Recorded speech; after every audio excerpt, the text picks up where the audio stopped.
Can you just take us through the last, whatever it's been now, 12 hours, 13 Sure. hours, just what this has been like for you? Yeah, it's been crazy, really, for us. Still, I think we're in a little bit of shock that we were able to pull it off. Last night we had a fun night. Just the six of us. We had a couple people from Curling Canada that we kind of celebrated with, and it hasn't set in, to be honest, Ted. I think it's going to take a couple days getting home, seeing the family. I think once we do that, it's probably going to set in a little bit more. But I'm excited. I'm probably a little hungover. I'm not going to lie. So dealing with that this morning, but yeah, I'm pumped. I think it's going to be great. What about, you talked a bit this week just about the level of competition at the Olympics. So have you had, I doubt you've had much time since you won to think about going ahead to Beijing, but you've thought about it before, and it's not going to be like it was in 2006. The competition is much stronger, isn't it? Yeah, absolutely. I think it's completely different than 16 years ago. 16 years ago, we went in knowing that if we play our best, or even, our kind of B game, we're going to be there at the end of the week. We don't have that luxury now because the teams across the world are so much better. You look at Scotland and in Sweden and Switzerland, US, there's so many really good teams that, we're going to have to play well, and we're still probably going to need a few breaks or some good timing to come away with a goal. But the caliber around the world has raised so much in the last 16 years. And the Olympics has a big part of that. There's these countries and these teams are putting so much time and effort into it, and they've gotten better and better. Let's go to Greg Strong next. Hey, Brad, congrats again. Thanks, Greg. I know you've only been off the ice for 13, 14 hours here, but I'm wondering, as we look ahead to Beijing, are you concerned at all about this new COVID variant and the potential implications it could have at the games? That's not something that I think as a human, I'm concerned about it, obviously, and what impact it's going to have around the world. But, as far as the Olympics, I think the COC is going to make sure that we as athletes are safe. And I have full trust in them that they're going to make sure that they do everything possible to make sure that we can compete in a safe environment and be ready to go. Just a quick follow, if I could. We've had a few game cancellations over the last 48 hours, borders closing, that kind of thing. Do you actually think these games will happen? I certainly hope they will. I look back, I read a report there about Tokyo and how safe that was and how there was, not much spread within it. I think it can be done. Again, I really think I think the Olympic Committee is going to make sure that we're safe. And they're going to make those decisions. I certainly hope it happens, Greg, to be honest. We had the unfortunate situation of winning the Brier and right before the pandemic hit, and we never got to go to Worlds. So I don't want to see that happen to us this time.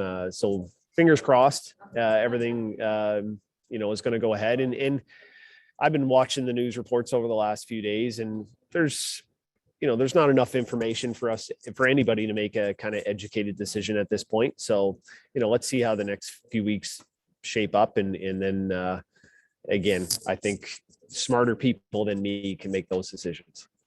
Thanks. Thank you, Greg. Let's go to Teilhard next.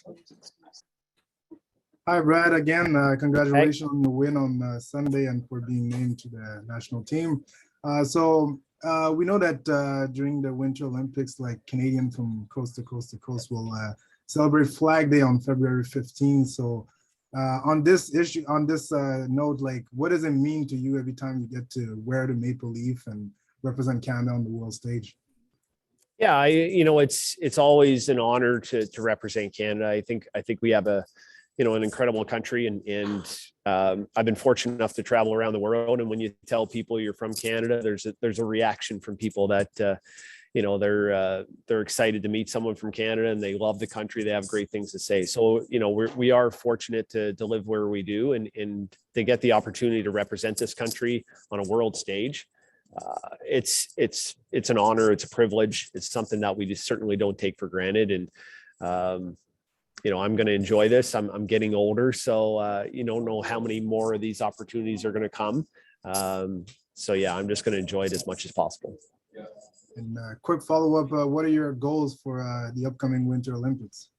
Yeah, the goal is always to win. But as I mentioned earlier, there's so many good teams that, we can go up there and play incredible and not come away with the win. So you just don't want to set it at just a win. I think for us, if we can go and perform to our capability, kind of let the chips fall where they may, I think that's kind of the attitude that we want to take. Do everything we can between now and then to make sure we're ready, do everything we can when we're there, and then see what happens. If we go up there and play great and we don't come away with a gold, at the end of the day, you can put your head on your pillow and feel pretty good about yourself. And that's kind of what I want to get out of it.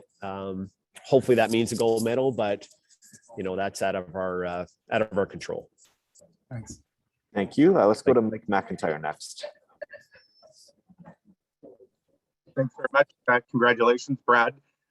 You mentioned entertainment value. I just want to ask, as a curling fan, what did you make of the women's final last night and all the drama of how that one went? Yeah, so I didn't watch the full game, but I did watch the 10th end and the extra end, and there was a lot of entertainment value. It was riveting to me. I got quite emotional after the game. I had put myself in the position of Jennifer when she won, and then I also put myself in the position of Tracy when she lost, and I found myself after the game like I actually had tears. So it was, from a TV perspective and being engaged and all that stuff, it was incredible. So it was, a great game for curling fans and sport fans to watch. Gut wrenching if you had any sort of involvement or any sort of affiliation with either one of those teams. I wouldn't want to be one of their family members watching that game. That must have been just gut wrenching. Yeah, it was incredible to watch. And then just a sort of big picture question. I mean, you could say every year in this country, we kind of have a referendum on the state of the sport in the Brier and the Scotties, but to have the trials, which obviously doesn't come along every year, just what's your takeaway from this past week and a bit, and just the state of the game at the highest level on the men's and the women's side? Yeah, I can't speak too much about the women's side because, to be honest, other than a couple ends that I watched in the final, I didn't watch much of what happened throughout the week. We were trying to stay as focused as we could on what we were trying to do.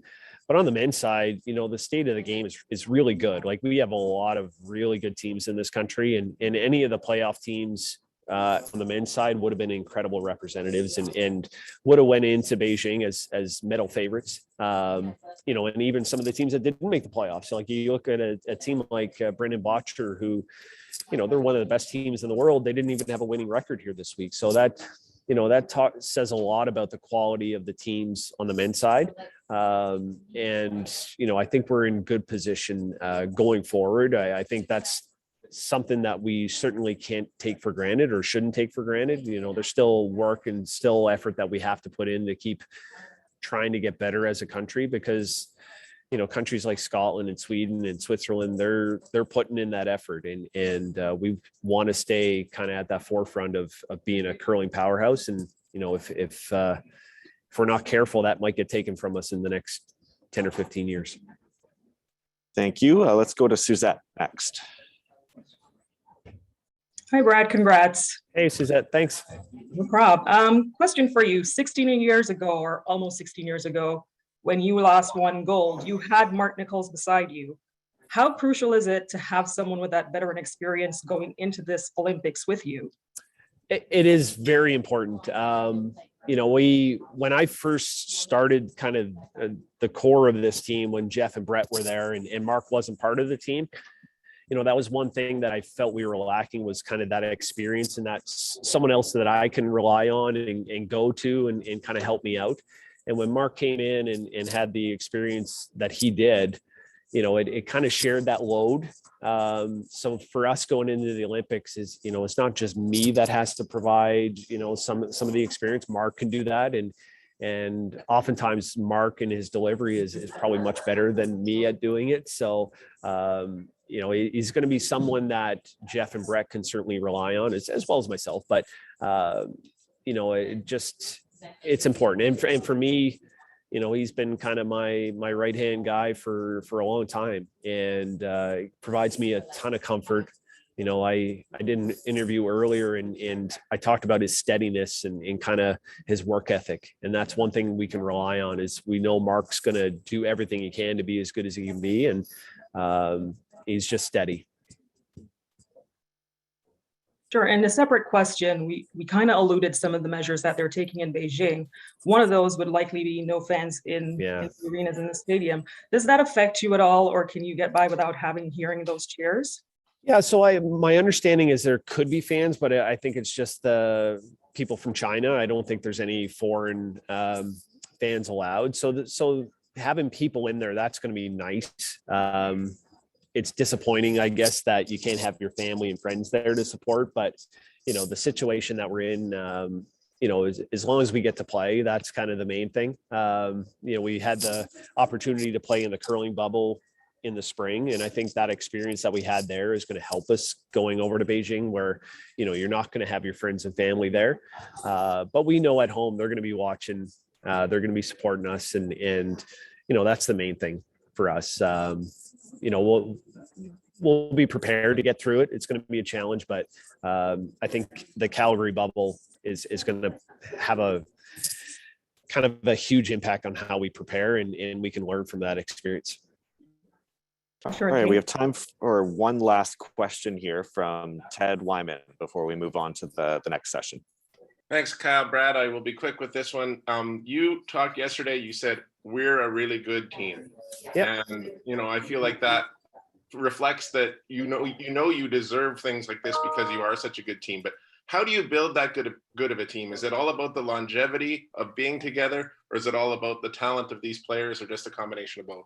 I think it's a combination. I think you can't be a great team if you don't have talent at each individual level. So, Jeff, Brett, myself, Mark, we're all very talented curlers, but I think what makes our team better or as good as we are is how we work together and get the most out of each person. And one goal that we had here this week was, me as an individual, how do I make the other three guys better? Or how do I make them perform as good as they can? And we all had that kind of goal. So, when you get in the pressure situation, it's really easy to kind of put blame or internalize and say, geez, I'm not playing well. But we tried to take the attitude where if I'm not playing well, how do I make sure the other three guys are playing the best that they can? And, that really helped us, because there was a lot of games where all four of us weren't firing on all cylinders, but most games we were able to get away with three of us firing on all cylinders. And that one player that struggled really helped the other three players. So it wasn't that they were hurting us. It was a real team effort. And that's kind of, I think, what makes our team really good, is that kind of unselfishness and the fact that, even if one guy goes out and curls 75, 80%, he's making sure the other guys are 90%. And we also enjoy being around each other. We have a ton of fun off the ice. We give each other a really hard time. There's a lot of teasing, a lot of making fun, and that dynamic just makes us, we don't take each other too serious, don't take situations too serious. There's a whole bunch of dad jokes told last night during the game, really bad dad jokes, to be quite honest. But it kept us light, and we had a couple giggles, and we had a ton of fun. Thank you, Brad. Before we give up, what was the best bad dad joke that was said last night, out of curiosity? Well, I don't know about the one last night, but Mark just told me one this morning, because I talked about how long my neck is. Like these sweaters are really good because it makes my neck look a little shorter. And I said, I'm kind of like I feel like I'm a giraffe most times because my neck is so long. And then Mark comes up and he says, what's a giraffe's favorite fruit? Nectarines.